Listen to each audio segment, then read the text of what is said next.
was one of the craziest games I've ever seen. It was the most amazing thing I ever witnessed in my entire life. The kids are amazing.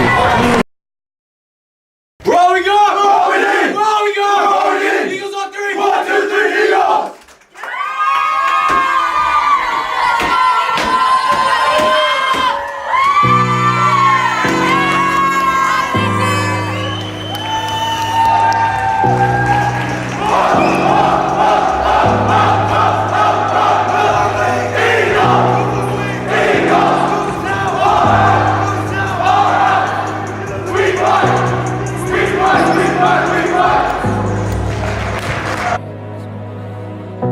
When you know you're better off to run away,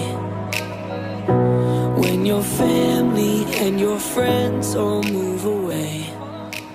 I'm like, I want to play there. I really want to do that, play there, come home with a trophy. You spend your entire season preparing for one game, and every bit of work you've put in that entire season just comes down to 32 minutes. It's kind of been the goal of my entire high school basketball career. Ever since my brother's class went, his team, my freshman year. I just remember it being this super cool and special experience, and I just knew from that week that there was something special about going to Baker. I dreamed of it since a little kid, and it was just kind of one of those things like, wow, 32 minutes, I'll either know if I go or I don't.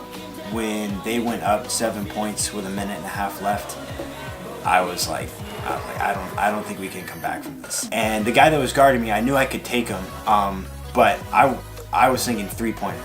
So I took a step back three, a shot that I don't usually take that shot as a three-pointer, and I switched it. Sammy's wide open in the corner, he's gonna make that shot. So I got on the ball and he knocked it down right in the guy's face. And I find Jacob like NBA 3 range with a guy in his face. He shoots it and he knocks it down, and the gym just exploded. We're up by 2. They call timeout. And at that point, it was like we had won the game. It was an insane moment. I remember how loud the gym was. I couldn't hear myself think. At all season long, I had just been thinking about that sub-state game. And then once we won, I realized, dang, now we actually have to prepare for Baker. Like, there's this step after. This is the reward. And we actually have to commit to working hard to be able to win at Baker. So It really didn't hit me until we got into that gym. And you see the floor, and you know, all the memories flood back, and you're like, whoa, we just did it. We got here. And I remember our first game, because we were playing Days Creek, and I remember thinking, okay, this is a team we can beat. I was excited to play them. I thought this was, I thought we were going to get our win here and then hopefully get to the championship, but I was just trying to take one game at a time. And then we didn't win. I remember just couldn't believe how on they were that night. And I remember just kind of sitting at the hotel after that, just couldn't believe it. I'm like, man, we got to play tomorrow at 10 o'clock. This sucks. And I remember that night, I know everyone was mad, but I was so mad. I literally could not contain my anger that night. We lost! We freaking lost! Oh.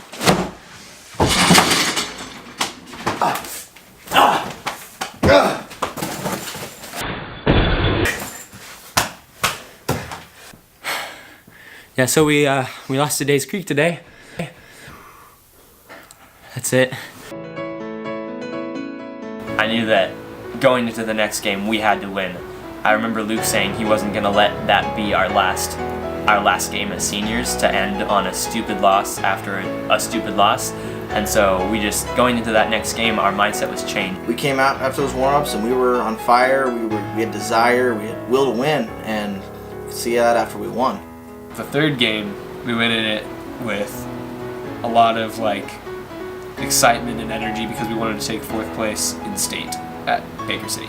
I could just sense there was something special, and after the game, I remember a lot of people saying that that was the best game we had played all year. Even though we got 4th, I felt like we'd won a lot because we got to beat the one team that was an actual competitor that beat us. It just felt super rewarding. Like, everyone that had helped me throughout the 4 years, helped me so that I could help the team, and everyone on the team that put in hard work, it just it paid off. We're one of 3 teams in 1A to end with a win, and that was a good way to end basketball for me.